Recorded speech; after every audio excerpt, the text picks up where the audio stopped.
好，今天的直播就这样开始啊。小弟今天又去看了牙齿，又去剪了头发。坦白讲，今天本来要做的题目不是这一集，但是因为我看了牙齿之后，觉得自己牙齿变利了，所以我很努力的下定决心要做一个探讨这个题目的内容。为什么？我今天在打开看 Threads 的时候啊，本来我看 Threads 都是看垃圾文，上面毫不犹豫。非常开心的，充满了各种各样的垃圾文，吹捧这个，吹捧那个，说他小时候怎么样，说他其实以前怎么样，然后或者说谁谁谁嘛，简直是威猛英雄在世。好，来没关系，但没想我看到一件事情，有人说：“嗨呀，各位，网络疯传台湾是乌克兰第3大电池供应国啊！每个月我们提供500万颗电芯去俄军。”不好意思，我拿计算机算一下，这个都不起。那小弟呢，生平最恨有人骗我，最恨有人把我当白痴。那所以我就继续往下算了。没想到不算还好，越算越鸡歪。今天是2026年7月16号啊，今天我们要跟各位讲的是什么？飞鸿供应链啊，前驱体呀、台湾最大的能源 Molicel 磷酸锂铁原产地认定。各位准备好了吗？我们开始喽！烽火乌原犹未央，风传一夜倒生香。电芯细算6毛钱，名次高悬4趴粮。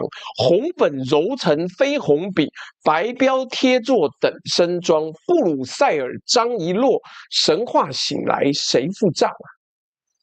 我们先从一篇文章开始讲起。这个礼拜呢，你的脸书、你的 Threads、你的 LINE 群组，大概都被同一个标题洗过版，连我都看到了。你就知道我他妈的真是觉得，你需要洗成这样子。他说，台湾竟然是乌克兰第3大电池供应国啊，每个月送几百万颗电池去战场炸俄罗斯啊，炸！谢谢那个 Jason 的抖内，然后也谢谢Jason 豆怎么抖2次啊？好，来，听起来超热血，对不对？台湾 No.1。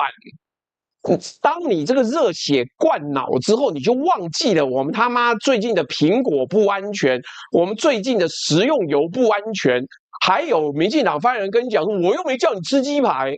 你看，但是这种不悦，只要看到台湾 No.1，台湾救世界，你就忽然忘记了，你他妈每天都在吃致癌物啊，开不开心？好不好？一听到有台湾电池、乌克兰战场。炸俄罗斯，哇！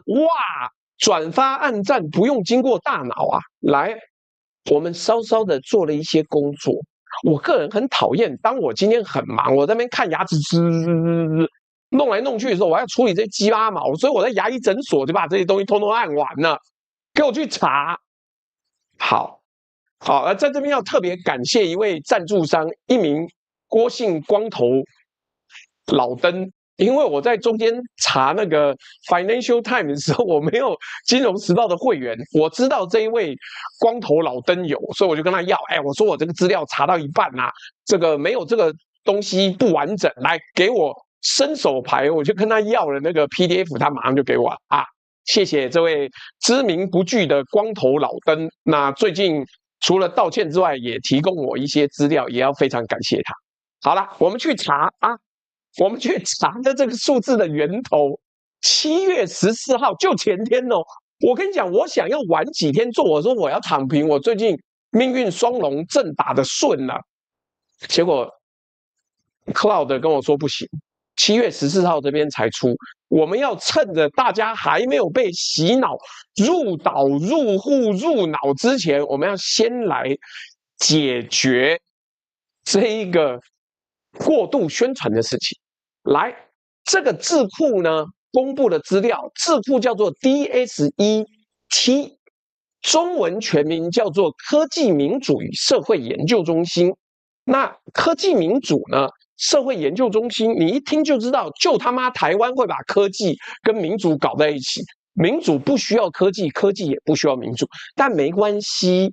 这个报告呢，它的智库名称呢叫做 Research Institute for Democracy, Society and Emerging Technology。听起来不错，对不对？来，他发表的报告呢，题目叫做"打造飞鸿无人机电池供应链"。哎，这不是路边的内容农场啊，这是国科会督导的国家级智库啊。报告一发布当天，中央社、Tech News、Digitimes、Taipei Times 同步报道，48小时内马上被加工出了一个疯传文，完成了一条标准的大内宣生产线。官方智库出报告，主流媒体转述，社群写手加油添醋说："好棒棒，台湾有救了，让你他妈忘记你现在正在吃自然油啦！"但是不好意思哦，我最近基本上没怎么在吃油，所以这个内容呢，可能你阿公、你阿嬷、你阿姨会转到家族群组去。当然，这个智库应该是财团法人吧，我猜。因为毕竟石满明夫让我开了眼界，原来可以成立一个印太智库股份有限公司。智库不就智库吗？智库叫做 think tank， 正常人的智库应该是社团法人或是财团法人吧？没有，我们家把石满明夫成立一个这个股份有限公司。好，那再算你厉害。来，我先讲清楚一件事情：真正好的谎言，让你可以忘记你正在吃自来油的谎言呢，是真假混合。所以这件事情很妙。台湾是乌克兰第3大电池供应国，这句话是真的，他没有说谎。但问题是，乌克兰海关白纸黑字，台湾排名第3，没有造假，没有造假。但问题是我后面的数据一出来，你如果在喝水的话，可能就喷的到处都是啦。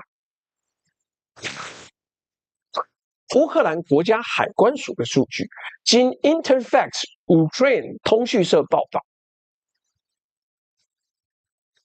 ，2025年1月到11月，乌克兰进口电池跟隔离膜的总金额呢，12.32亿美元。这是分母。好，来看分子哦。第一名中国12.32亿美元里面，它占9亿，占73.2%。第二名越南9670万美金，占7.9%。第三名了不起啦，台湾排第3名，5420万美元，占4.4%。你以为台湾要拯救世界，实际上它只占拯救世界里面的4.4%，4.4%，少到5%以下，少到1/20以下。来，你拿计算机来算啊，不要觉得都是我在骗人。73.2除以4.4，中国大陆运进乌克兰的电池芯的量呢，是台湾的16.6倍。第3名输了第1名快17倍呀！这什么概念？班上第1名考73分，你考4分，然后你回家跟妈妈讲说："妈妈，我是全班第3名啦，我好棒棒哦！你就不要再让我吃自来油了，好不好？"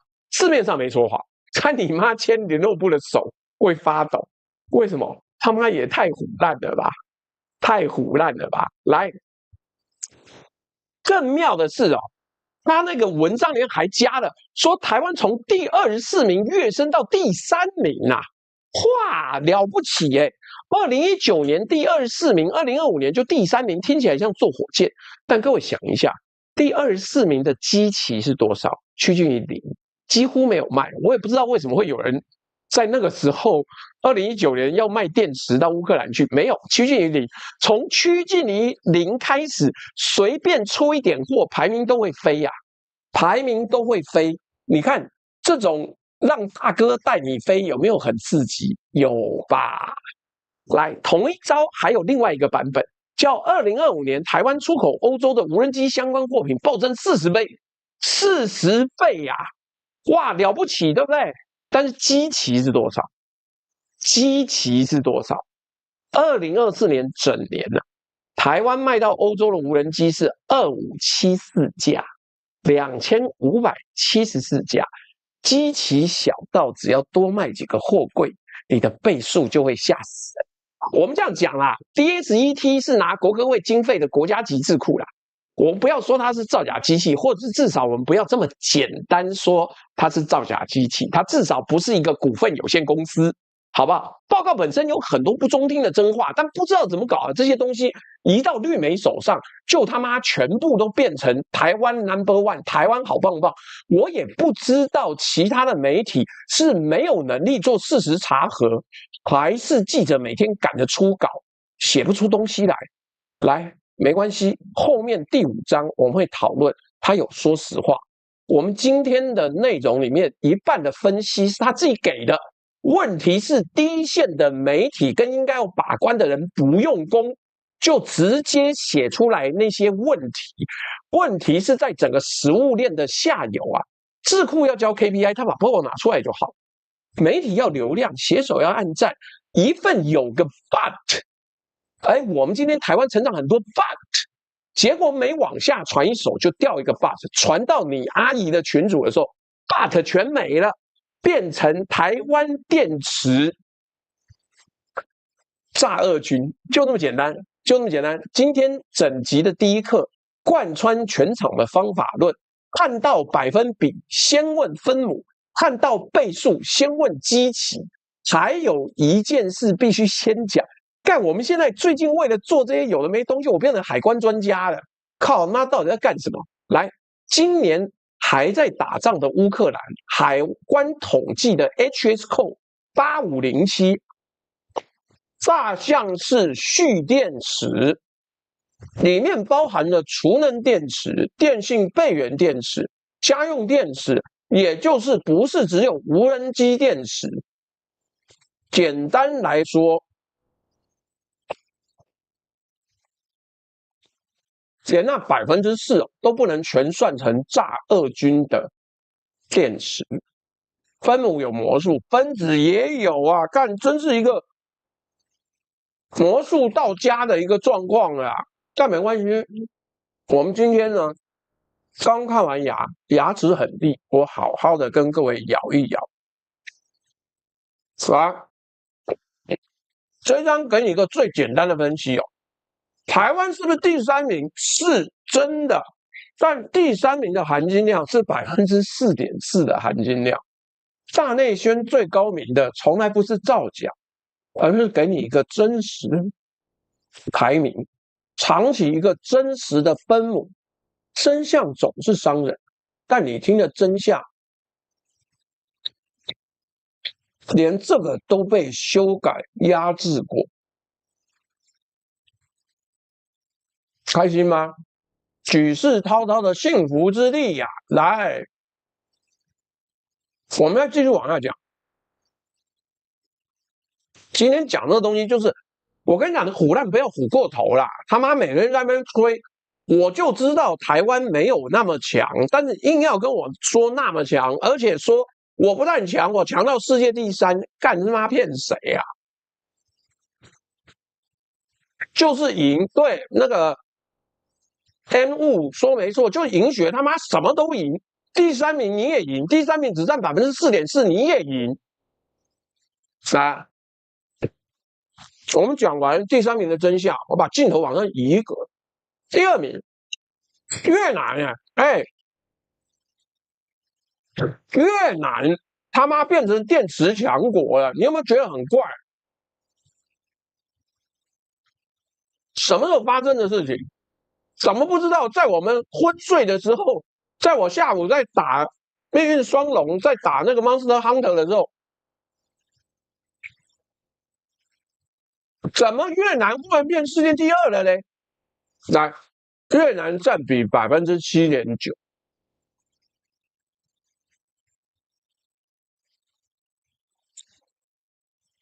在听直播啊，衣柜里面有越南制造 T 恤，现在其实连越南制造的 T 恤都变少了，因为很多又跑到孟加拉去了。你们最清楚越南制造这4个字怎么长出来的啊。我们来盘点一下越南的锂电池产业，好不好？越南本土有大规模的电芯制造吗？主要就2块哦，三星在越南的厂，还有 VinFast 自己做电动车用的。VinFast 的电动车后来好像也不怎么样，但没关系。以无人机用的那种高倍率圆柱电芯，就比这个还要小，但我没办法，这样比很难看，好吧？妈一根拿不完。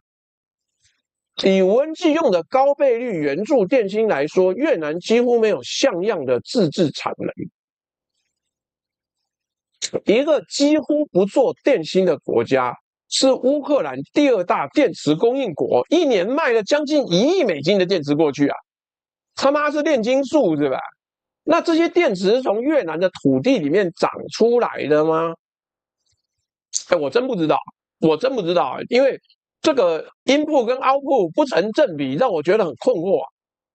因为没有任何一份公开报告专门解剖过越南卖到乌克兰的电池原产地成分是什么，而本人连机票都买不起，你不要奢望我去妈抽检这些东西。所以接下来这一段，我们是推论，不是定论，推论就推论。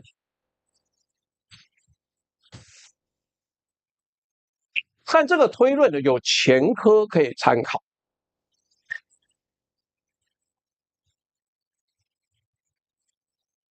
2025年4月21号，美国商务部对东南亚4国的太阳能产品做出最终裁定，其中对越南部分企业课征最高542.64%的反补贴税啊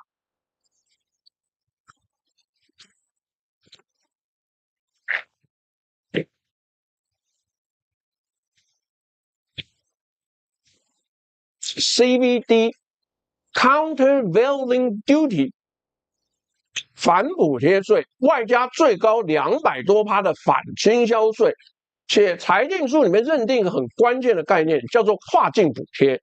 中国政府补贴的产能搬到越南，贴上越南标签出口，这是美国对于越南的裁罚，反补贴税课到542.64%，5倍多。这不是惩罚，这直接宣判说你就是中国货的漂白水啦！太阳能可以这样洗，电池为什么不行？同一批供应链玩家，同一套物流，同一个海关，全球18650、21700电芯的产能，中国一家独大啊！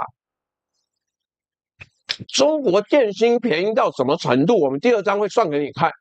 一个没有电芯工业的国家占乌克兰进口电芯的第2名，除非越南会炼金术，否则你各位自己知道我在讲是什么意思。结果呢，风传文怎么写越南，一个字都不提。他妈的，你第1名不敢提，第2名越南假装不知道，就写台湾。整篇文章就对着台湾第3名高潮，对第2名是谁？为什么是他？不敢讲。完全没有好奇心，因为你只要一问，整个故事就不好听了。因为你会发现，这张排行榜上可能有2个名次都跟中国电芯有关，一个是明着来的73.2%，一个是可能绕造的7.9%。而这一张，我先把一个钩子放在这边。如果越南能当中国电池的漂白水，那第3名的台湾能不能？后面帮你分析。这一章的简单推论是这样子的：排行榜的第2名越南是一面照妖镜，它照出来的不是越南工业实力，而是这份排行榜本身的成色。原产地标签跟实际产地之间隔着珠江三角洲。我不是开玩笑的啊！干这时候带货可能很北蓝，但没有，不需要讲。我们之前带货的是那个酷泰科的电池，它是小米独立出来的那个做行动电源的，就是佳美能在台湾独家代理。它的东西比我意料中要好很多。我25000毫安培那一颗，我用了整整3年才坏掉。各位，这种经常充放电、天天充放电、带着到处跑的这种行动电源，寿命那么长，让我很讶异。你看这个是4万毫安培，它基本上是你露营的时候带去充，可以充笔电，可以充电池，不是，可以充其他的行动电源，然后也可以感应式，也可以充那个你的手机，一次哇有5个 output。所以各位，我们置顶有那个佳美能的酷泰科电池，可以去看，连大疆都有推出自己的充电电池方案，你就知道对市场大，所以它很多的发展是非常非常意外。题外话，我最近想要考虑要不要去买一组那个酷泰科的外骨骼装甲。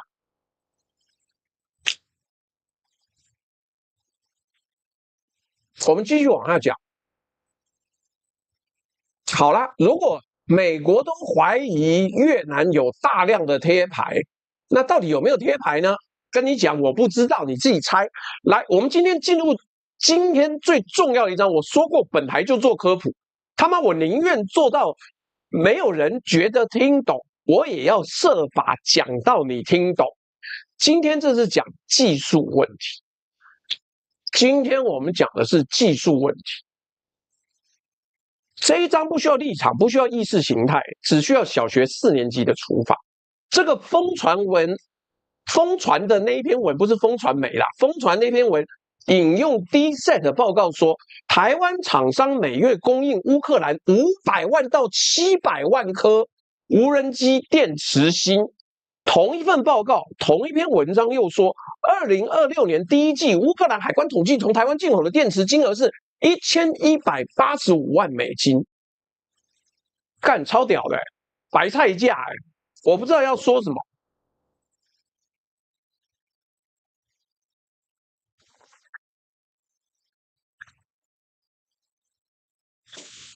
好，2个数字是他们自己给的哦，出在他报告里面哦。那在听直播小学数学还没有还给老师的各位，跟我一起把它放在同一台计算机上面按。来，我们按一季3个月，月供500到700万颗，一季就是1500万到2100万颗电池芯，电芯1185万美元除以1500万颗，每颗0.79美元，除以2100万颗。每颗0.56美元，一颗军规无人机电芯，在这个案例里面，我给你算0.6美金，好不好？台币不到20元呢。干，你今天这个智库算出来这个东西，你给我这个价，妈1万颗我都收。各位，你家里抽屉里面有行动电源，行动电源今年涨价，而且预计年底还会涨，市场上真正的价格是多少吗？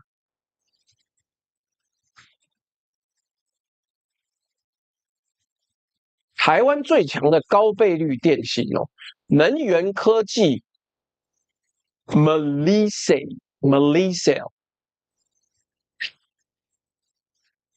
摩里塞尔啊，21700规格，零售一颗电芯大概8到11美元，量大批发我给你折半好不好？到3到6美元，就算你不用台湾货，用中国厂最便宜的3元锂21700的规格。批发也要1.5到3美元，结果台湾的智库吹出来的一个数字0.6美金呢？他妈你0.6美金能够买到什么电芯？能买到的绝对不是在零下20度乌克兰寒冬还能稳定放电的高能量密度军规3元锂电芯。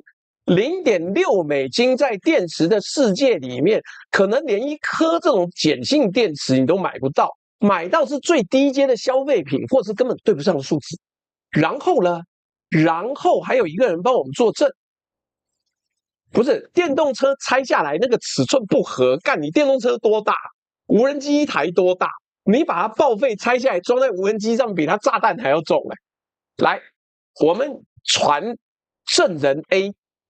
台泥董事长张安平，因为台泥后来有一部分转去做能源产业，2025年股东会他亲口讲，台泥旗下的三元电源加台南厂每月出货700到800万颗电池，实际产能可以到2000万颗。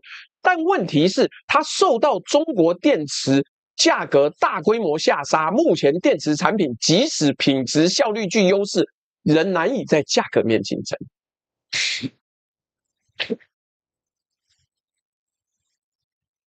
各位听懂了吗？台湾做高阶电芯做的最大的公司董事长自己说，我品质好啊，但我价格打不赢中国啊。一个价格打不赢中国的产业，在风传媒里面用每颗0.6美元比中国还便宜的货，还便宜1半以上的隐含单价，月供500万颗给乌克兰。干，这台湾在军援乌克兰，对不对？这数字都不拢啊。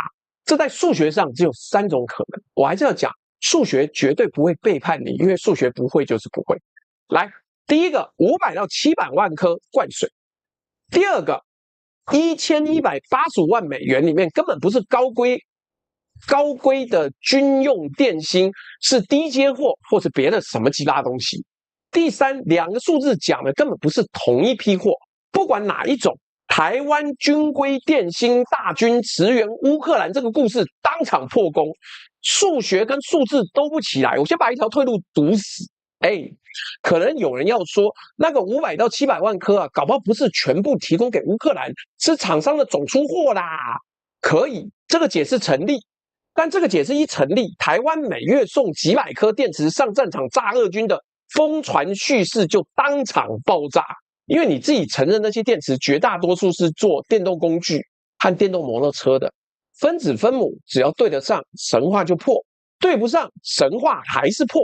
两头堵，这一题是没有活路的。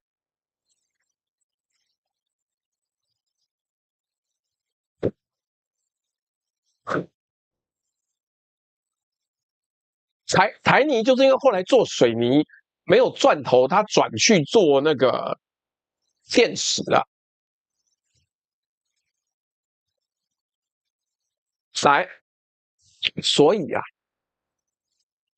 我特别讲一下，这个数字是至少一家台厂受访时讲的。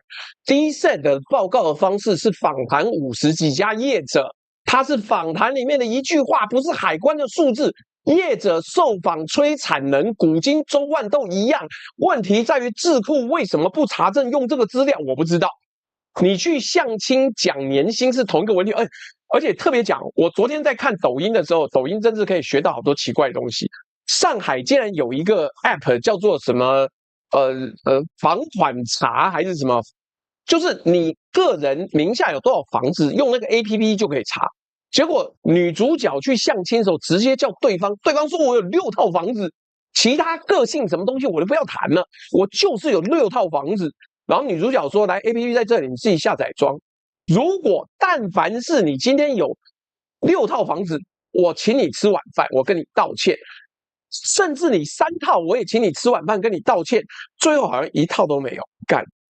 简单的判断啊，财报可以讲故事，访谈可以吹牛皮，但处罚不会。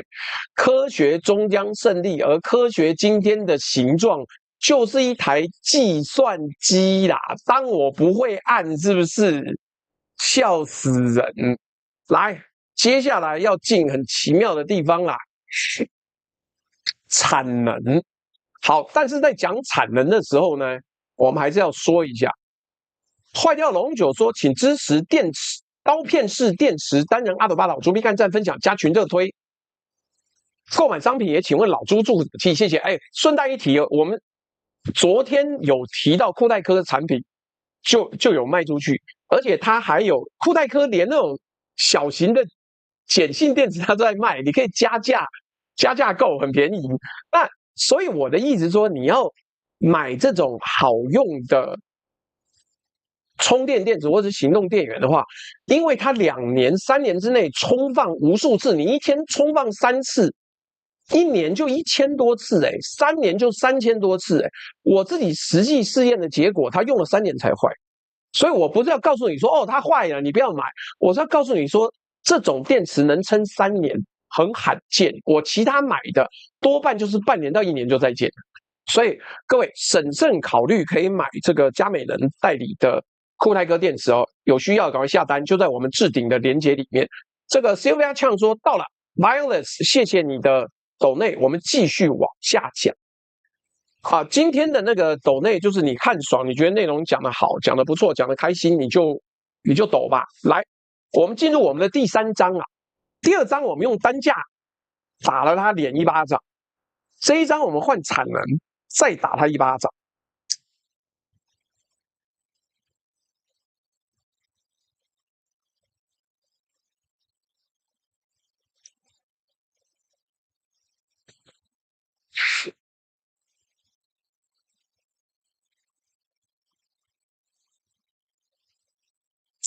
那为什么风传文的算法，就是这一篇网络报文的算法是这样子的？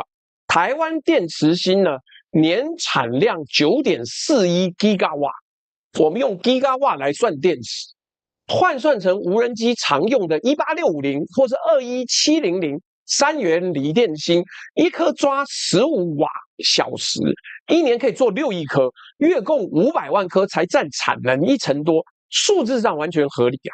再等等 ，Jodo Mate Gulasai 等等等等等等。Ben 6317应该是对岸网友，他说酷泰科真的不错，我是这个品牌的老粉，这是我目前用过很意外最持久的行动电源，因为行动电源就是你随身没有带，你要去租，他妈我一天就花了100多块去租那个路边的那个有没有？就是感应的，然后装一大堆 app， 然后最后吐出来，然后你可以甲地租乙地还，那个太贵了，真的，你租一次就知道，你宁愿花3000块买一颗2万毫安培的。来，我继续往下讲，听这个数字好像很严谨，就跟我们在上课的时候听这个安利在那边讲啊，你每个月可以销多少，然后底下又带多少，你底下再子又有子，孙又有子，子又生孙，孙又生子。好，很严谨，对不对？来，有 Gigawatt 每小时，有换算，有百分比，但这个算法犯了一个致命的错误，它假设9.41 Gigawatt 的产能，每一个瓦时都能够拿去做军规无人机电芯，这是骗不懂的人。为什么我们这样说？来，我们先上一个3分钟的电池课，我特别要求 Cloud 一定要整理这个，否则我想一般人听不懂。来，我们先仔细思考，保证你不睡着，因为很短。一颗电池芯就4样东西：正极、负极，然后中间一层隔离膜，泡在电解液里面。那正极决定这颗电池的本事，无人机要的是 NMC 3元锂镍锰钴，镍加的越多，能量密度越高，同样的重量飞得越久。零下20度的乌克兰冬天照样放电，这是军规无人机要的心脏哦。请注意，各位也不一定知道，你如果用 iPhone 的话，到那个顿内刺客天冷的时候，你的手机电源可能1小时就没有了。为什么？低温会导致电池功率降低。好，另外一种电池叫 LFP 磷酸锂铁，便宜、安全、不会炸，装在储能柜、电动巴士上很棒，但它能量密度低，重重的、大大的一颗，装不了多少电，而且低温性能差。讲白话一点，天气一冷它就躺平了，装在乌克兰战场的无人机上就飞到一半会掉下来。好，现在我们来剥洋葱了。第一层呢 ，DSET 的报告自己承认，注意是报告自己写的。台湾约半数电芯产能是 LFP， 不符合军规的要求。9.4 Gigawatt 每小时，先砍一半，剩不到5。第二层更痛，在听直播的各位还记不记得？2025年7月14号，刚好1年又2天以前，高雄小港台泥旗下的3元能源科技的超级电池厂烧了，热失控大火，主要生产设备几乎全毁。台泥的重大讯息公告白纸黑字，厂房设备及存货报废账面的价值，加上已知拆除修复费用，约新台币164亿元，而那座厂做的正是台湾最高阶的高倍率21700，也就是理论上最适合上战场那种电芯，订单移去台南厂了，因为高雄小港厂烧了，那台南厂同时还要接自己原本的单。来，我们讲到火灾，先讲清楚啊。去年那个时候热的要死的时候，我正在北监，妈热的快长痱子，幸好没长，幸好那一个危机没有人员伤亡。我们谈的是产能损失。那如果你在听直播，想要在股市里面进出冲杀的话，你看过什么叫做名目产能，你就知道我要讲什么了。所以年产6亿颗是纸上产能。剥完第一层磷酸锂吗？干，这个我刚讲完我就忘记了。LFP 呀、然后再剥到第二层的火场造成的损失。2025到2026年，台湾实际能供应的军规等级高倍率的 NMC 3元锂电池离6亿颗有多远？没有人有精准数字，因为没有人调查，调查之后就尴尬了。但连 DSET 都给不出来，方向很清楚啊。网络上传你看到的那个文呢，是拿明目总产能帮月供500万颗背书，就像拿你家理论上有4个房间，证明你可以开民宿，结果2间堆杂物，1间烧掉了。顺带一提啊，那个月出货700到800万颗的台泥数字，讲的是全部客户哦，不是一个国家，而且它是全部型号的总出货。电动工具、电动摩托车、储能，通通在里面。疯传文网络上那一篇报文的叙事，让你以为有500到700万颗专门飞去乌克兰，同一个数量级的数字摆在一起，故事就自动长出来了。这叫叙事的搭便车。简单的判断，跟你分享，产能是一颗洋葱。大内宣只给你看最外层的那个部分，但是内层是什么？剥完 LFP， 剥完火场，剥完其他客户的订单，剩下能飞去基辅的，就是那个干干的皮啦，干干皮有没有？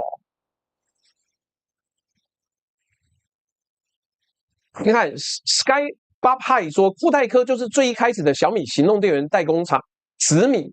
结果小米发表会都办过了，发现没有注册紫米商标，结果最后紫米商标被抢注，只好注册固泰科。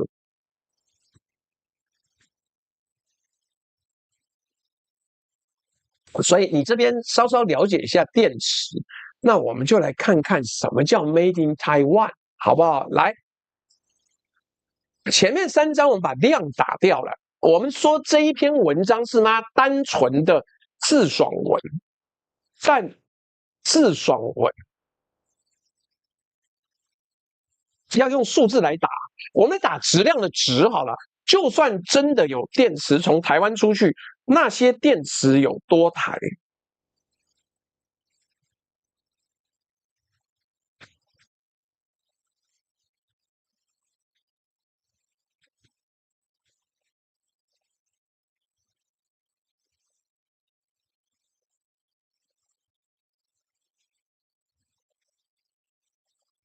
电池有多台嘞？啊，好好的讨论一下啊！这一篇网络报文有一段讲的眉飞色舞啊，说台湾厂商因为地缘政治敏感，所以我们报关目的填波兰、捷克、立陶宛，但乌克兰海关呢，好聪明睿智，他们用原产地认定原则 （Country of Origin）。只要电池标签写 Made in Taiwan， 不管中间转了几手，乌克兰都算进口自台湾。文章把这个当成台湾的隐形功劳，你看我们偷偷做了这么多啊！各位，我们把这句话原封不动倒过来念一次：只要标签写 Made in Taiwan， 乌克兰海关就算台湾的。这不是 country of origin， 这是 country of sticker。你的贴纸上写什么，他妈就是什么。各位，你买东西会翻背面看产地标，对不对？这一张是为你准备的。标签是谁贴的呢？台湾电池产业的强项在哪里？DSET 报告自己写了，台湾电池模组组装居领先。什么叫模组组装？就是 packing 啊，把电芯焊起来，配上电路板装进壳，贴上标签，防电磁波脉冲，防过度放电。防这个电池快速老化，防过热。电芯哪里来呢？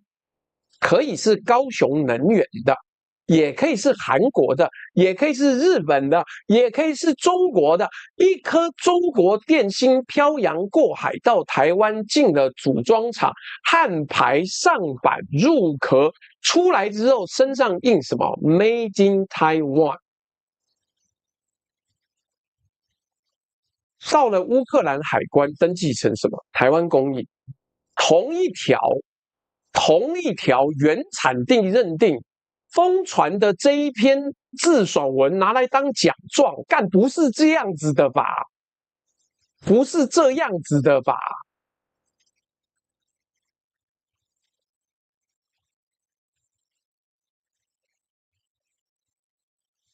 我觉得这真的很奇妙啊！好啦，那而且这个后门不是我的想象力太丰富，是过去发生过很多次。台湾是有先例啊，天下杂志做过一篇调查报道，多家挂着 MIT 微笑标装，的监视器主机里面是美国黑名单上的海康、大华，业界叫什么台皮入股啊？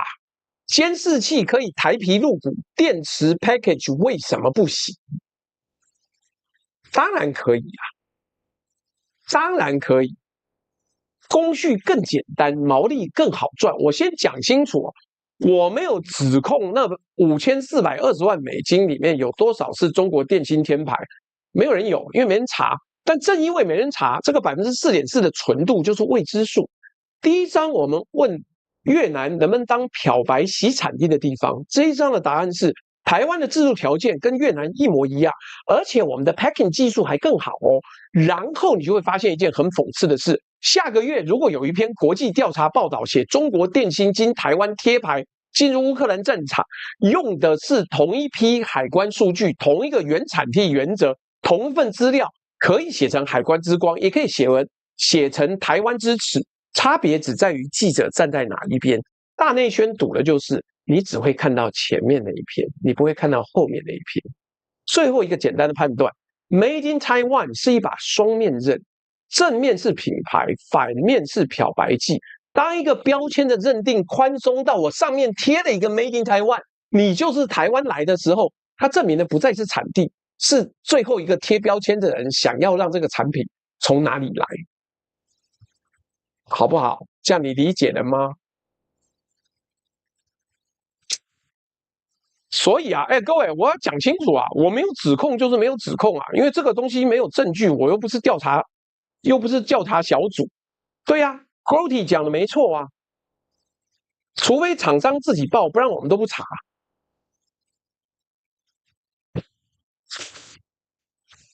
来讲到这里呀，可能有人会要帮这一篇文章讲话了。好啦，就算数字灌水，就算有贴牌疑虑，至少建立非红产业链这个方向是对吧？问得好啊，问得好啊，是对的，是吧？好哦，那我们就来看看 DSET 的报告自己怎么形容这一条非红供应链。注意，接下来每一个字都出自这份被疯传文捧上天的 DSET 报告本身。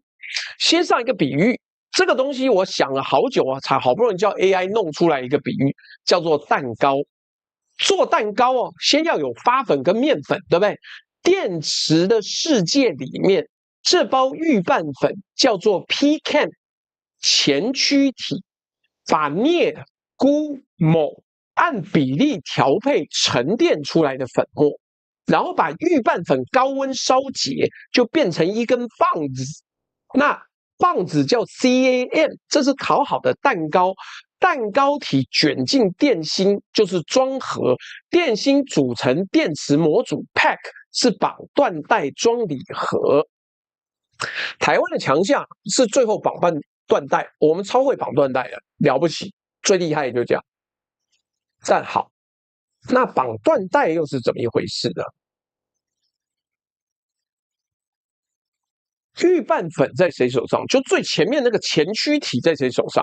第一 set 的报告是中国控制全球95%的 PCAM 前驱体，负极呢石墨，97%的电池级石墨加工在中国，正极成品 CAM、NWC 正极中国占全球的65%。而台湾，这是报告原文说的哦，没有任何一座高镍正极或前驱体的自制工厂，零。不是台湾不是少，台湾是一家都没有。所以什么叫做绯红电池？就是它外面蛋糕本身不是绯红，然后不，这个蛋糕本身不是分红，奶油本身不是分红，上面撒了巧克力不是分红，就缎带不是红的，但面粉都是红的，这个叫绯红蛋糕。你说那不然换面粉嘛？有没有不红的面粉？有啊。日本、韩国、澳洲都有啊，价格呢？第一 set 报告是非中国材料成本比中国贵40%到50%。然后我们把第二章的证词再放出来一次，台泥张安平说，现在的价格已经打不赢中国了，用贵4-5成的面粉去打一场本来就打不赢的价格战，这不是供应链战略，这行为艺术。你当所有东西都可以做蛋糕是吧？不是这样子哦。然后他自己的报告，请注意啊，这个是 DSET 的报告，它里面还有一句更冷酷的：台湾无人机市场规模太小、太破碎，吸引不了上游材料商来投资。翻成白话，连想帮你做不红面粉的人都觉得你这一摊生意太小，不值得开店。然后我们本来处理风传文这一篇报文里面最恶劣的一个错误，文章写乌克兰无人机对中国制电池芯的依赖度在1年之内从70%降到50%，这个缺口很大一部分有台湾顶上，听起来超振奋，对不对？台湾又变成乌克兰的救世主啦，赞！乌克兰去中化，台湾补位呀、好哦，但DSET 的报告原文偏偏不是这样写的。是台湾无人机电池产业对中国电芯的依赖度从70%降到50%，主词是台湾，不是乌克兰了。而且这还是业者访谈自己嘴巴讲的东西，不是海关精算。他自己讲，你面对一个国科会资助的智库做调查，你会跟他讲说，干我全部都用中国电芯啊，怎么样？不要下单给我啊！当然不会。就跟抗中保台愿意上战场为国作战有88%呀，结果我们的沱江舰边线比5成，就有一半的椅子是空的。我们一般的战斗部队边线比7成多，总平均到8成左右，干不能打仗的啦，长官。各位看清楚这个错误的结构没有？把台湾自己一败的电芯还是跟中国买这一句自首，改成乌克兰靠台湾去中化这句表扬，同一组数字主词一换，忏悔文变成褒奖令啊！嗨呀呀呀呀！褒奖令呢？来，而这一篇文章的作者搞得跟真的一样，他说：“哇，干我好认真，我绝对不信，没想到我用 Gemini 翻了一下数据跟报告，呵呵呵。”现在大家都知道 Gemini 大概是目前4大 AI 里面最笨的，又叫美国的豆包。你今天用 Gemini 查的报告，它就是一个活教材啊。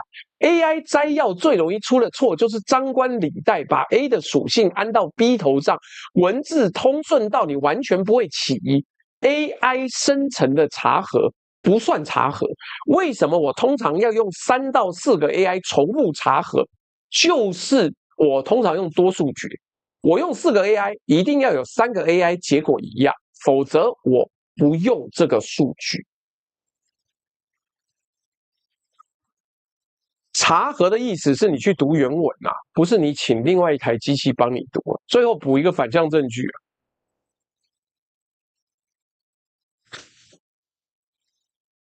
郭佳佳说：“拜托大家按赞，今天这一题外面要收费演讲，按赞500按起来。现在好像还没有500吧，但没关系，我继续往下讲。我补一个反向证据啦。如果台湾今天这么了不起，都不靠中国了，中国自己做了什么东西？2015年11月8日起，把能量密度每公斤300瓦小时以上的高阶锂电池，连同正负极材料和制造设备，通通列入出口管制。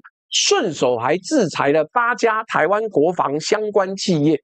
在听直播的各位想一下，如果台湾的电池供应链真的已经飞红了，北京管制材料跟设备能对台湾起什么作用啊？不就没有作用？你制裁个屁！管制之所以是武器，北京还要大张旗鼓的写报告公布，正因为依赖是真的，连对手出的招都在帮我们证明。这份报告的自首，简单来说，这份报告最有价值的部分是什么？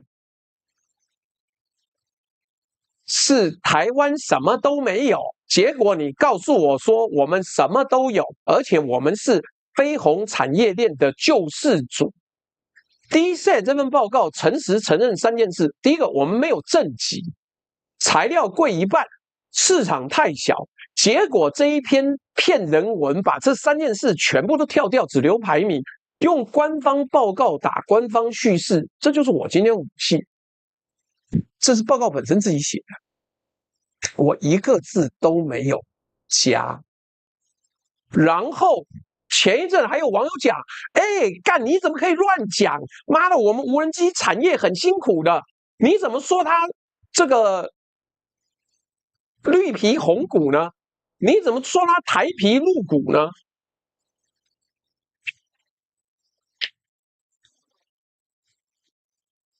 我说等等，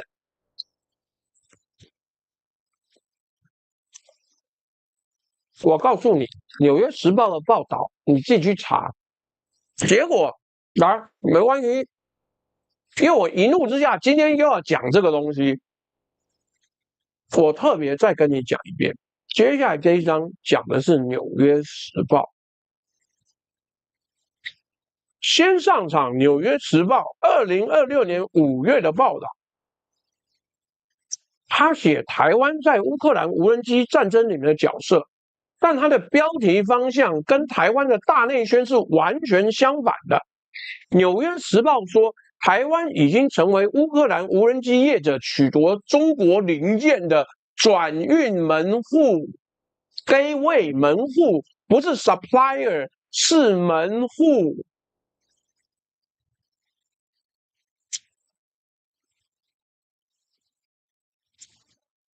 而且你不要说你不会英文哦，《纽约时报》那一篇文是有中文的，而且他出这篇文的时候，台湾正好在办一个什么乌克兰台湾的什么商业什么鸡巴毛，我不管啦，忘记了太久，2个月以前，我妈每个月做30场直播，2个月就是60场直播以前的。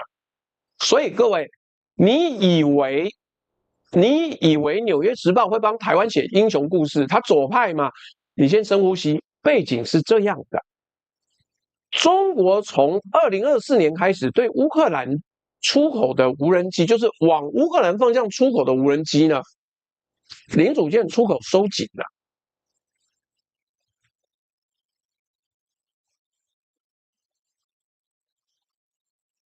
收紧是什么意思？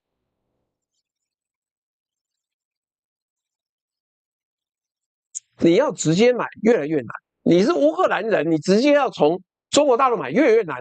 乌克兰业者怎么办？纽约时报引述乌克兰的业者说法，不是台湾业者哦。乌克兰业者说：“那我们改道，其中一条路经过台湾，中国的马达、中国大陆的零件，透过台湾的管道绕进乌克兰的无人机生产线。”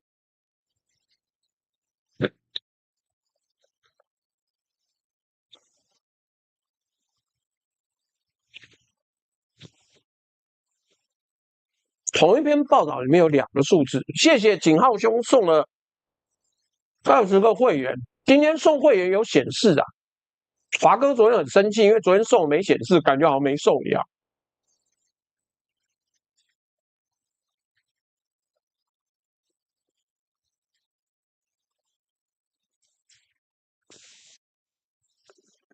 谢谢景浩兄哦。来，同一篇报道里面有2个数字哦，来自第一线自己的分析师。2025年，台湾对捷克出口无人机70372架，7万架；对波兰出口呢31711架，31000架。谢谢陆以美斗内的一个布丁。多数呢是经慈善捐赠管道流入乌军，10万架听起来很多。记得我们前面的方法论，你一讲10万架，你说干台湾好厉害哦，等等，我们来算实际的分母。乌克兰自己一年要生产几百万架，你10万架杯水车薪，这个量级我们后面再算给你听。来，这是什么数字呢？注意那10万架的性质，多数经慈善捐赠管道。什么意思？是台湾跟海外的民间募资买了台湾无人机捐给乌军，捐赠是善意，我一点都不想要酸捐赠者，这些人做的事情，这个比写这些报文有价值。但捐赠跟供应链成型是2回事哦。商业供应链的意义是人家花钱跟你买，明年还会再买。捐赠的意思是我们自己掏钱请人家用，把捐赠量当成市场竞争力，就像把试吃的人潮当成营收啊。注意没有？你自己生产，别人买，然后捐给乌克兰，不是乌克兰跟你买在这个案例里面，不是乌克兰跟你买这是 DSET 自己提供的资讯。纽约时报还有一句话，我建议现在的政府把它裱框起来，挂在经济部大厅。报道原文的大意是，乌克兰无人机产业的大部分组件，像马达跟电池，都依赖中国，亦如台湾同样深深嵌在中国大陆的经济体系里面。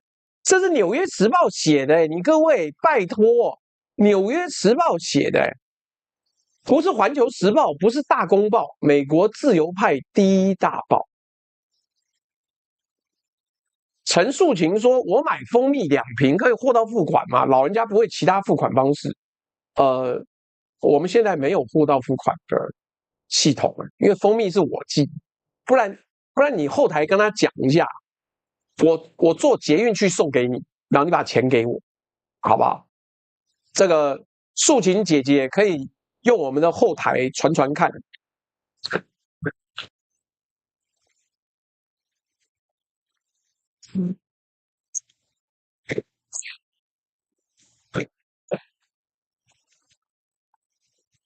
美国自由派第一大报把乌克兰跟台湾并列为同样依赖中国零件的哪2个案例？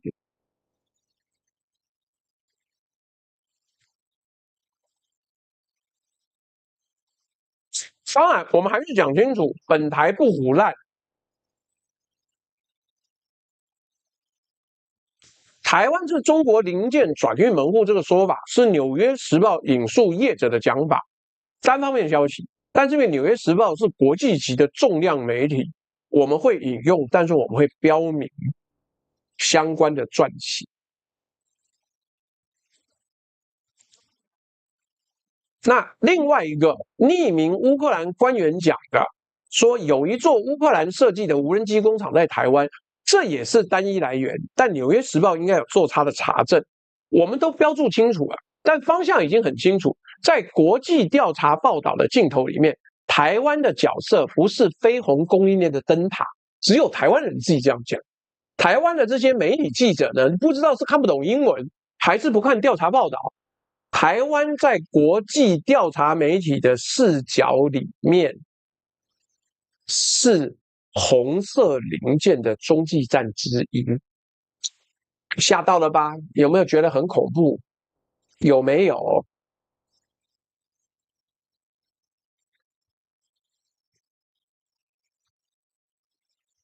在听直播，这几天有看过那一篇改写疯传文的各位，你现在把两个叙事并排看一下。台湾版台湾电池驰援乌克兰，去中化急先锋。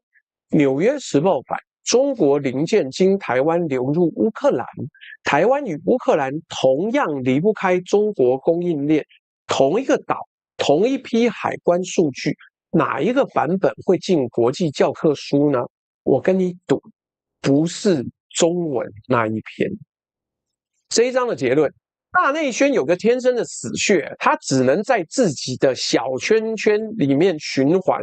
一旦我们把资料透过 AI， 透过大量的分析，丢进国际世界观的绞肉机，出来的叙事你就控制不了了。真相总是伤人，而且他会用英文再伤你一次。所以为什么我最近对于这些国内新闻我根本就不看不理？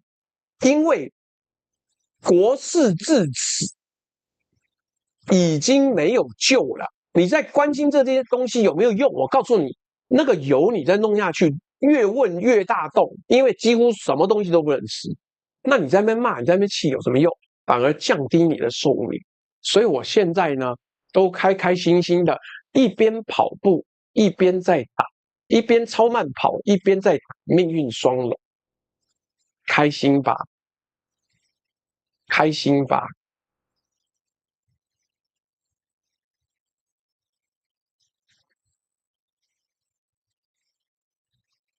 真相总是伤人，而且他会用英文再伤你一次。而且，妈的，台湾每次都给你做那个鸡巴民调，什么8%的人愿意为国家而战，然后拿去骗国外的智库，拿去骗美国人，干你就欺负他们，妈不懂对不对？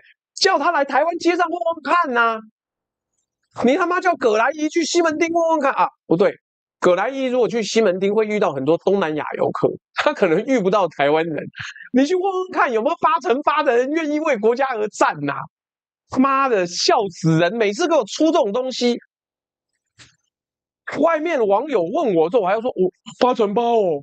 哦，看你觉得怎么样啊？你要如果很相信这个东西，你要不要先回去睡比较快？8%嘞。来，我们继续往下讲。金融时报也做了一篇报道，这也是一个一线报道。如果说纽约时报啊那一篇是打脸，接下来这篇呢，就是把台湾脸放在桌上摩擦。7月15号就昨天，金融时报 Financial Times 的报道，这篇原文我拿到了，感谢某这个光头老登在最近这么低调的状况下，还可以提供我 PDF 档案让我看免钱，谢谢他。我一年大概只会跟他借2-3次而已，因为金融时报那个 Paywall 就是它的付费墙锁很凶啊，妈看不到啊，所以麻烦。干你去党部抽查也不会有8%，好不好？你去问我们的国安会副秘书长啊，有没有当兵？你去问，吴征有没有当兵啊？我不知道吴征当兵了没，你去问他嘛。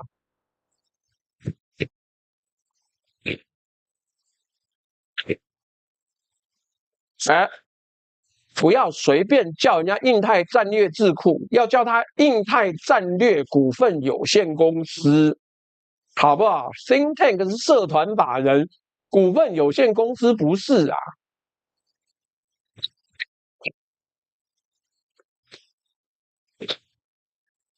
为什么吴征没有当兵啊？奇怪，没理由吧？高中生不用当兵吗？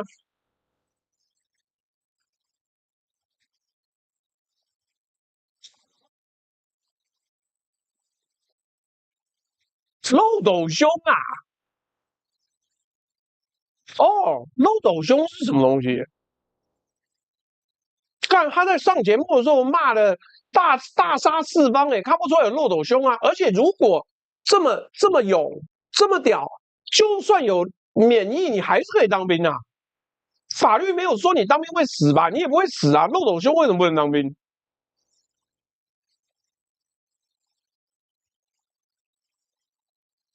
好了，漏斗兄我也不知道什么东西，随便他开心就好，反正不是扁平足啦，就是僵直性脊椎炎呐，就漏斗兄啦，高血压啦，我都他妈当完兵了，但他没有。好好，随便随便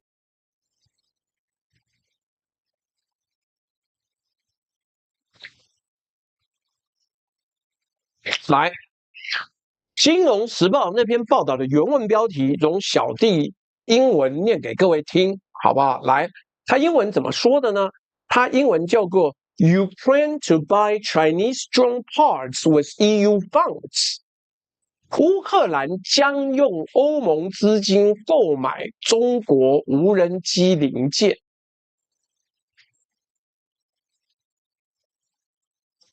在听直播，还记得欧盟喊去风险化、去中化、抗中多大声？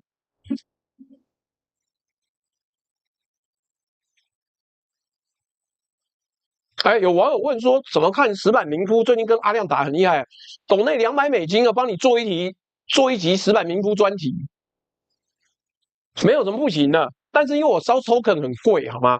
我最近就是因为做直播做研究，烧 token 烧到 Fable 5，我他妈又买$200呢，干，真是妈比游戏还要贵，搞屁呀、现在 AI 怎么这么贵？来，我继续往下讲，事情是这样的。欧盟给了乌克兰一笔大规模的支持贷款，希望呢能够让乌克兰买很多的产品，但是不要是中国的，好不好？那600亿欧元框架保留给国防采购，这笔钱有规矩哦，买武器原则上必须向欧盟单一市场，或者是对呀、啊、，Simon 懂了吧？难怪为什么我做一题要$200，干最近都在做定制题目，它很烧钱嘞。大家有氢能源的啦，教父3部曲的啦，还有一个很哲学化的，就是理工科跟那个文法商到底它的社会科学的科学定义是什么？出购物，谢谢你的抖内，来。那个很烧，而且我昨天还要讲一个什么买 F-35美国武器不划算，我有空就做出来。好，来，那还有核准伙伴，例如说加拿大这些单位的供应商买，其他盟友呢要签了安全伙伴协议才能加入。谢谢出购物又抖了10个会员。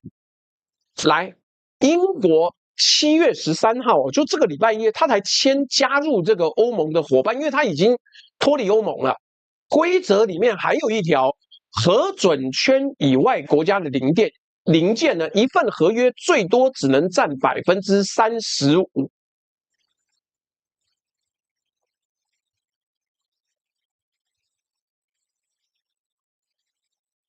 利益很清楚吧？欧洲的钱养欧洲的军工，顺便把乌克兰绑进欧洲供应链，然后以后欧洲这些军工产业都可以说，我打过俄罗斯，我是有实战经验，就跟以色列一样。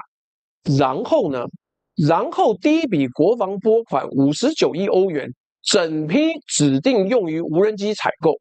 乌克兰跟布鲁塞尔申请了一个豁免，而且拿到了。这笔钱的一部分可以拿去买中国制的无人机零组件。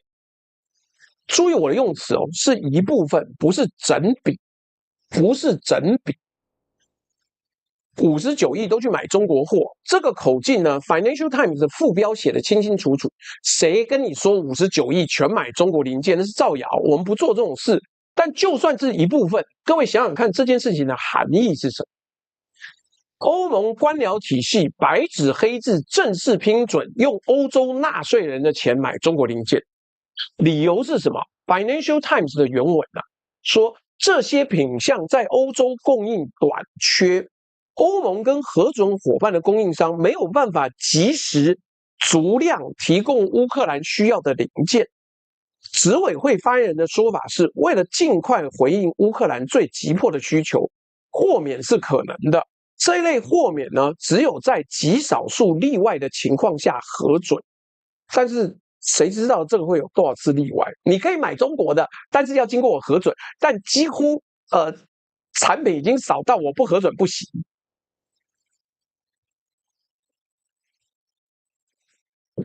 谢谢林弘毅斗内的一个珍珠奶茶乘以3。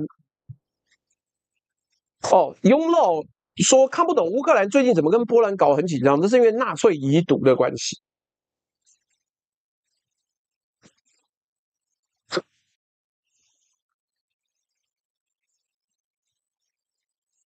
辉劝说再100个赞就500喽，哎呦，那现在才400个赞，是不是？好了，目前难得有800人呢，所以以本台的只有1半人按赞的习惯来讲，目前大概400个人赞左右。好了，来继续。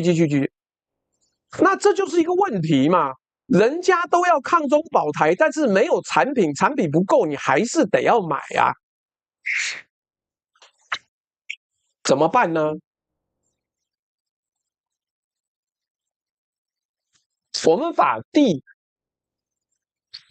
本台内容，我跟你讲，我写的内容要求很多，这是第8.5.1条的老规矩拿来用，叫做当局话术反向解读。谢谢林弘毅又送了一个牛肉面。当布鲁塞尔说只有在极少数情况下核准的时候呢，你就知道这种例外以后会越来越多啊，因为短缺不会因为公关稿而消失。现在重点来了，这一章跟前面6章怎么接起来？很简单，如果台湾真的像这一篇网络上文章讲的，每月能供应几百颗军规电芯，能当乌克兰去中化的支柱的话，那欧盟根本不用开这个豁免啊。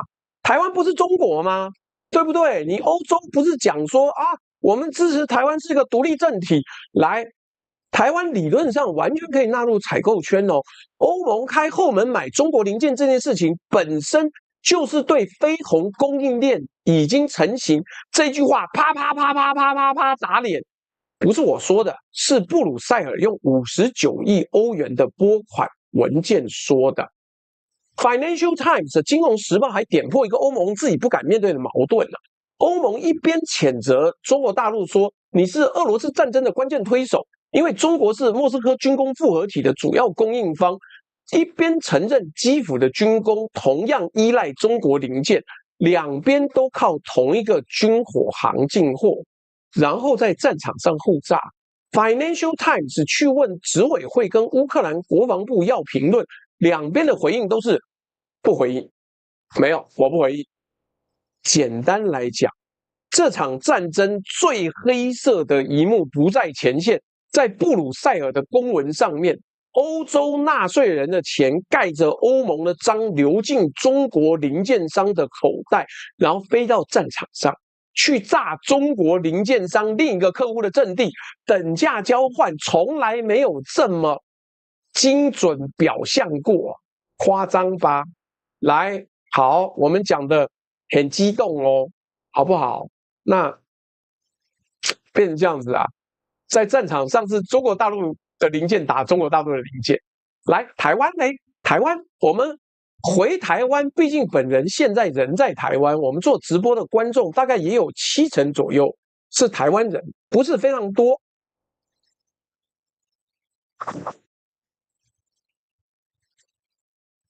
我们先来讲，对啦，就是我跟你讲，乌克兰以前他妈有一大堆纳粹啊，波兰为什么很恨乌克兰？现在只是勉强撑着而已，是因为他以前纳粹杀了一堆这个波兰人呐、啊。来，我们接下来讲台湾自己的无人机国家队呢，长什么样？各位，今年缴税缴到笑不出来，接下来这些预算数字每一块都是你的，政策面喊得震天响，行政院把无人机列进5大信赖产业，2025年到2030年投入442亿元，目标2030年产值400亿，还承诺2026年底前建立完全不含中国零件的无人机产业。乌克兰做不到，台湾要做到啊！是不是台湾 No.1 呐？产量目标一路加码，原本喊2028年月产1.5万架，后来上修成2030年月产10万架。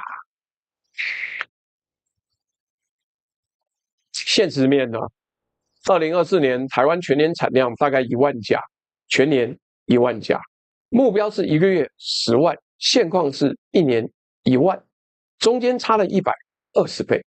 现在今年26年可能更多了，那为什么？在增加嘛，砸钱下去就会增加呀。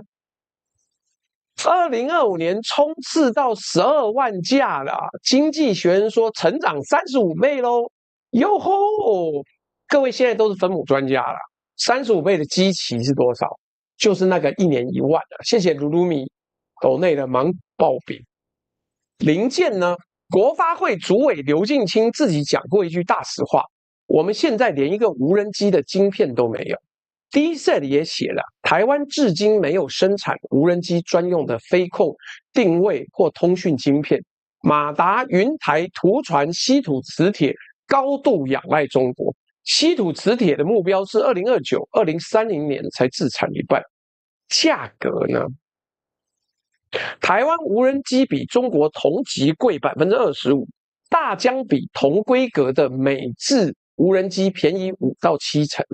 雷虎科技总经理苏胜杰讲过一句话，大意是：我们雷虎的产品呢，国外客户测试过，也喜欢，但是最后还是不买，因为太贵啊，就没办法。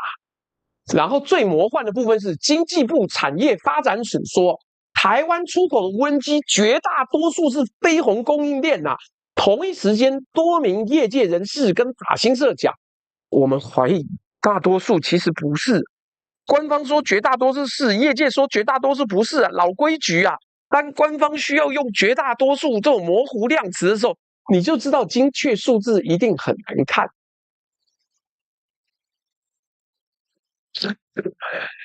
在听直播刚刚还觉得1年出口生产12万架很多的各位，需求端更残酷了。来，我告诉你，乌克兰需要多少？乌克兰2025年FPV 第一人称视角无人机的采购目标是450万架，前线呢每天消耗7000到9000架。这是什么量级？乌克兰全线一天的消耗接近台湾2024年一整年的产量。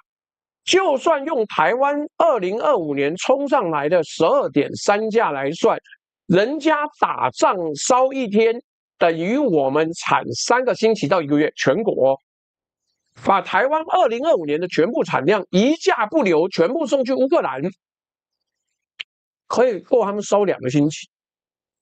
这不是我们长他人志气，这是我们用现行的数据算出来的。量级问题啊，人家的战争用100万架来计价，我们的国家队呢用万架来计产啊，补不上啊。那而且更重要的是，今年不是那个绿营都说，因为蓝白砍预算，国防特别预算呢，20架国产无人机的采购被大砍，因为蓝白砍预算。DSET 自己还投诉外交家 The Diplomat 喊痛，说这会消磨台湾的无人机发展。嘿，同一个智库一边出报告给大内宣当柴火，一边投诉外媒求救，干这到底是怎么搞的？你到底是缺还是不缺？你的市场要靠国家预算才做得起来，那你就是缺呀。那你不靠国家预算，靠商业做起来，那就是没有办法商业化嘛。这真的很妙。简单的答案是，一个连晶片都没有，价格贵25%，年产1万架，预算被砍40%的产业，被大内宣包装成乌克兰战场的隐形支柱。台湾是乌克兰救世主，他敢说，你敢信吗？不是台湾不该做无人机，该做而且要快一点。但是你把还在学走路讲成已经在飞，最后摔死的是那些真的想要好好做的厂商啊！我真心不知道你吹牛吹到这种程度啊，到底要怎样啊？那我看一下今天的斗内还有谁没念的？OWTS 说先抖一个知识性网红出大，看我现在东西越来越杂了，已经包山包海。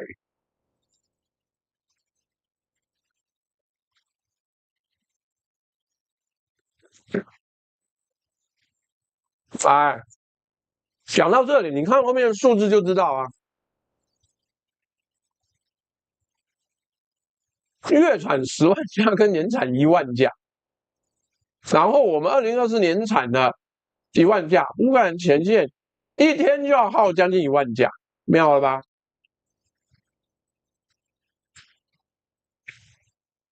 好了，又到了章结尾的计算时间了。我们把今天的9个政务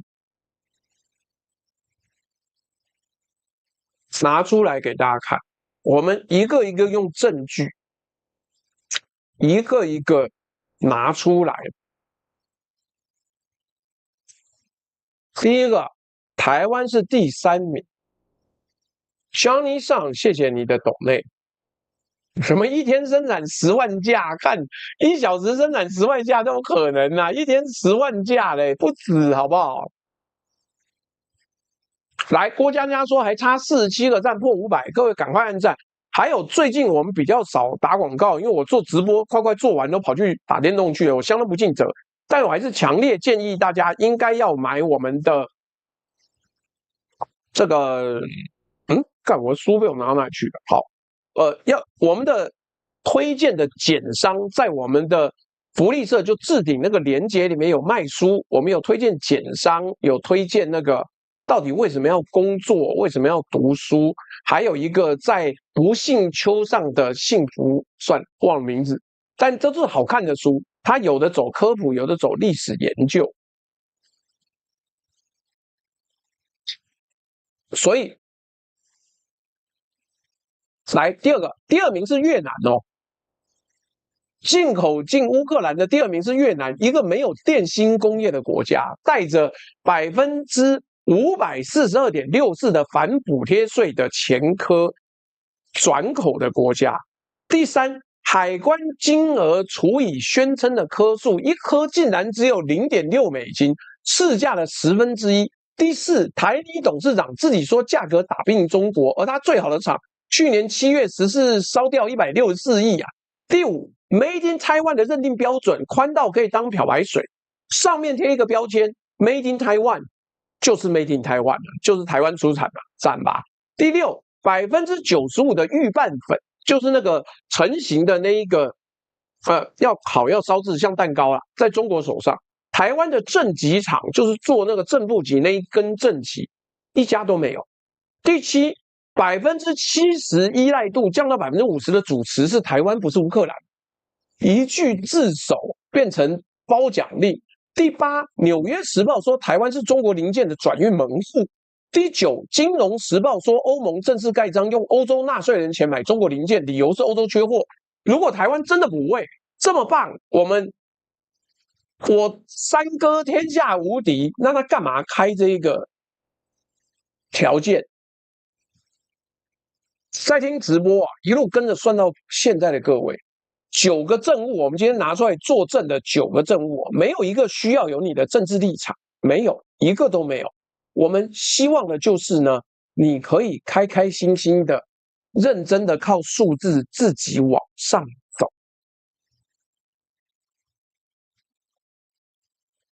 9个我们拿出来的政务，没有一个需要立场，全部都是公开资料加上一台计算机。我们今天到底在批判什么？我要讲得很精准。我们不是在批评台湾做电池，能源的电芯就那家公司叫能不能的能，然后元朝的元，电芯是真材实料，烧掉之前他接的是国际大单。我们也不是批判 DSET 这一家智库做研究，报告里面诚实的部分很诚实，我们用来打这一篇瞎传的内容啊。来，我们批评的是那一条生产线，把一份有自知之明的研究报告搅碎抽掉所有但是，换掉主词长起分母，最后炸出一句台湾500万到700万电芯炸俄军的爽文。这个生产线的原料是真的，产品是假的，这比纯粹假新闻更危险，因为每一个零件都经得起查证，但结果兜起来逻辑是错的，组装出来的整体是一个幻觉。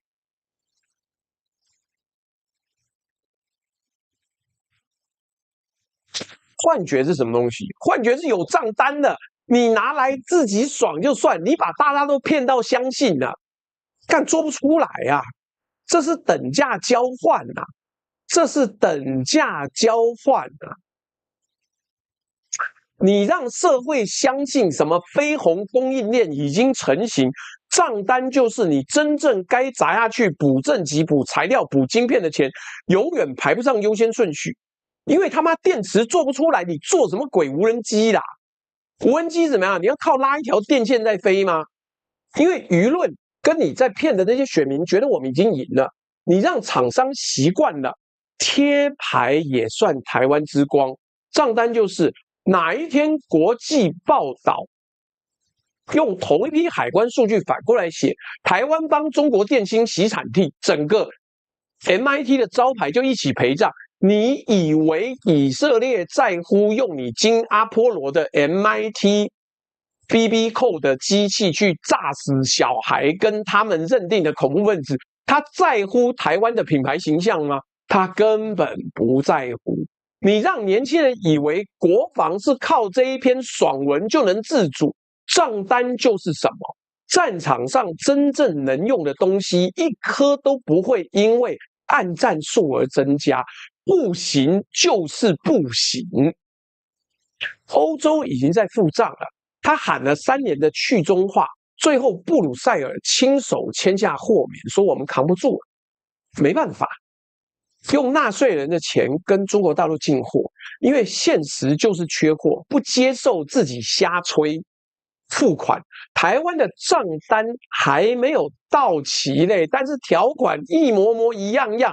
每一分自嗨啊，都是用未来的准备金付的。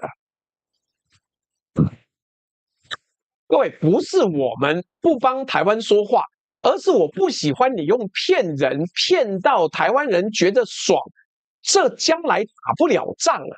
他妈有人一站上场，发现台湾的无人机飞不起来，因为没有电芯，那你这样子是要干什么？他当天发现被骗，然后下一次不投你吗？不会吧？来，各位，我们的那个狗皮膏药已经贴上来了。如果你觉得今天内容讲得不错的话，1块钱不嫌少，100元不嫌多。那这个抖内到这边有微信、有支付宝，也有绿界等等等等。所以我们要讲的是，科学终将胜利。今天的科学非常基础，就是计算机。他按出0.6美金一个电芯的那一台，他按出知道你国内根本做不出正极来，一家正极工厂都没有的那一台，然后你告诉我做电芯天下无敌，到处都是，怎么可能？真相总是伤人啊！他今天说的是什么？是我们在这场供应链战争里面领到的是一张4.4%的参加奖啊，就是你说你是第3名，实际上你只占4.4%啊。我们这样说，我今天做这一集是选择你要嘛，你就被唤醒，发现干，原来大家都在骗我，原来有人处心积虑不告诉我事实。原来台湾的电池产业其实撑不起飞鸿供应链，要么你就继续转发，你转发妈，你又怎么样呢？是你无知，又不是我无知。知识可以拯救我，但是不能拯救那些选择无知的人。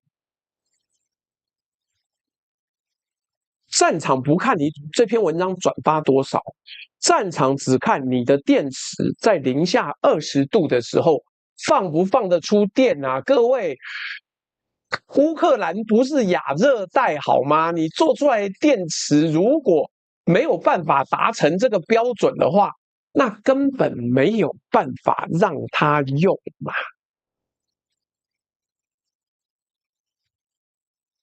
所以啊，所以你如果今天选择相信，那我救不了你啊，我没办法救那些不愿意被救的人，好吗？不要说装睡，那些不愿意起床的人，我永远叫不醒的。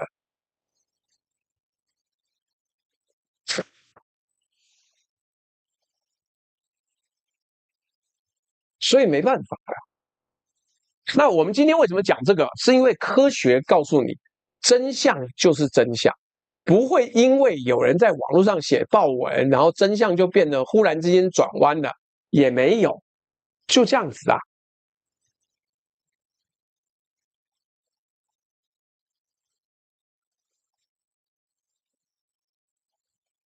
那你说能怎么样？哦，各位，我刚刚已经贴出来我的那个狗皮膏药了，我看看有没有人懂内。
哎，朱大切片在抖音都有，好，可以啊，我没有特别反对，你切片就切片啊，这个让大家都看到嘛，都好，我反正讲的是实话啊，我也不会这边讲一个那边讲一个。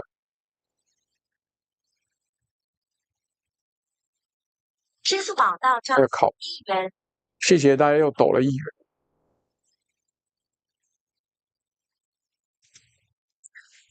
看看这个昨天的网友抖内什么什么许是我们的老朋友，然后另外一位是什么什么泰说小抖一下下，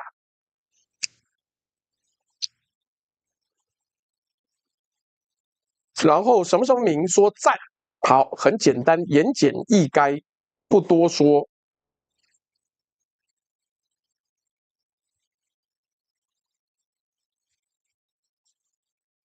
宝到账元，什么照也谢谢你的抖内，但没有留言。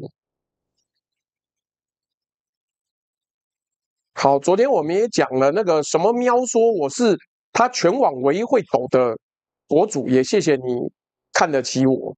哎，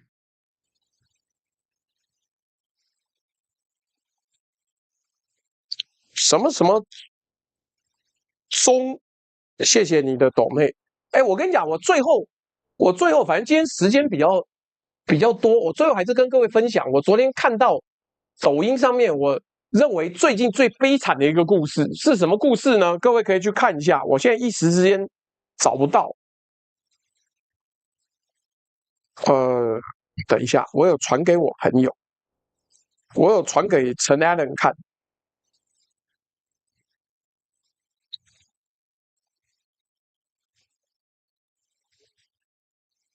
许毅这个截图不太好，但是这个故事呢，就是女主角花钱找了这个叫许毅的做自媒体，然后帮女生化妆的一个博主，到他家帮他化妆，那结果一路画，这个女的说我是你高中同学啊，我高中就暗恋你了，你帮我化完妆，我要跟他告白。结果他在影片的最后跟那个男的告白，那个男说：“可是我家有很多状况，我现在没有办法跟你说，没有办法。”干，超可怜的，我很久没有看到这种东西。虽然每个人都跟我讲说，妈，抖音上都是骗，但我觉得这个不像骗的啊，这个看起来很认真，女角还讲着眼眶含泪。然后男生还讲说啊，但男生一直在那边绕来绕去，绕最后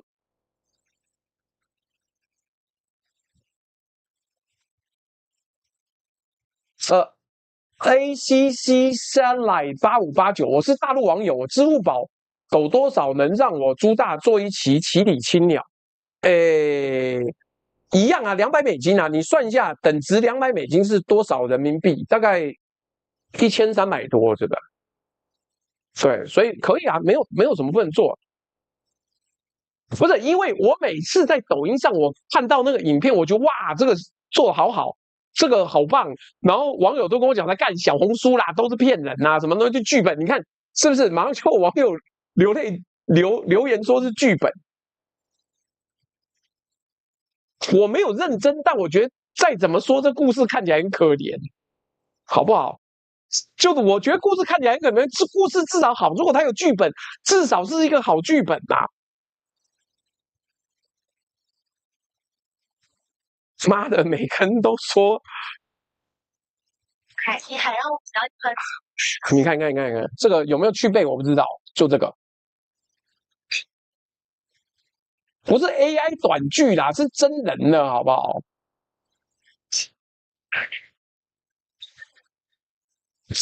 我 AI 短剧我还不看吗？AI 短剧我好像看那个什么，那个意象处理局，还有一个什么东西的，我都有在看啊。但是这个是真人的，我之前有看他化妆啊。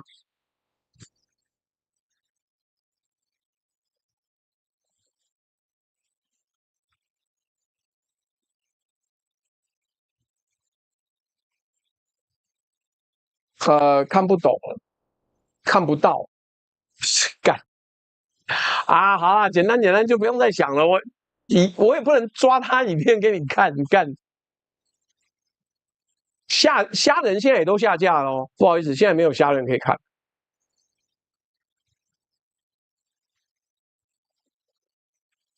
所以好了，最后要投票了。那最后聊天时间都是看我今天看的什么东西。然后最近还有一个很奇妙的，成都有一个女生开滴滴，或者是打车什么，她所有上传影片就是撩那个上来的小弟弟，各种各样的年轻小鲜肉，她就撩他。我想说，哇靠！好，但是我们不讲了。各位，今天的内容呢，如果你觉得脚本写得好，讲的也好的话，请投1。那这个，如果你觉得脚本写得好，但讲不好，请投2。如果你觉得脚本跟内容都不好的话，请投3。看投票了。这个朱大可以拍送蜂蜜到你家，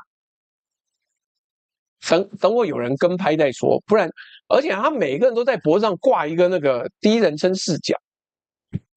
不是我想去搭车，我只很好奇这个赛道怎么会想出来。所有的赛道都有依据嘛，那这是一个很特别的赛道啊。我也没有想被撩，没有，吹。